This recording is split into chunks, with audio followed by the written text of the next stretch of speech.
പ്രകോപനം പാകിസ്ഥാന്റെ ഭാഗത്തു നിന്ന് വന്നാലും അത് നേരിടാൻ ഇന്ത്യൻ വ്യോമ പ്രതിരോധ സംവിധാനം പൂർണ്ണ സജ്ജമാണെന്ന് ഇന്ന് വിദേശകാര്യ മന്ത്രാലയം നടത്തിയ വാർത്താ സമ്മേളനത്തിൽ അവർ പറഞ്ഞിരുന്നു.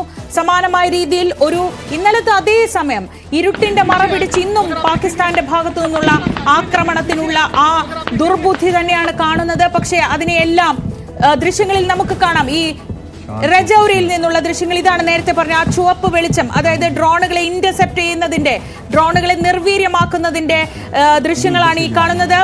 ജമ്മു ആൻഡ് കാശ്മീരിലെ രജൌരിയിൽ നിന്നുള്ള ദൃശ്യങ്ങളാണ്.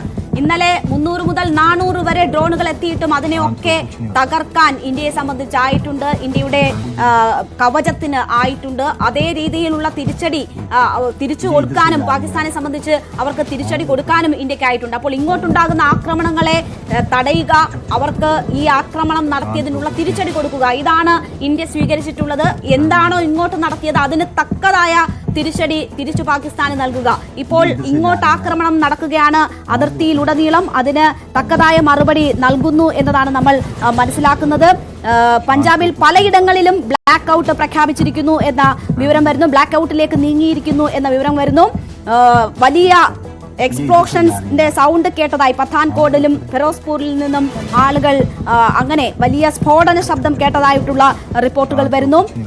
ജമ്മു ആൻഡ് കാശ്മീരിലും വലിയ എക്സ്പ്ലോഷൻസ് ഉണ്ടായിട്ടുള്ളതായി വിവരങ്ങൾ വരുന്നുണ്ട്. പക്ഷേ ശ്രീജ നോക്കൂ, നമ്മൾ ഇന്നലെ പറഞ്ഞു എല്ലാ ആക്രമണങ്ങളെയും നമുക്ക് തടുക്കാനായി എന്ന് പറയുമ്പോൾ പോലും നമുക്ക് വിലപ്പെട്ട 4 ജീവനുകൾ നഷ്ടമായിട്ടുണ്ട്.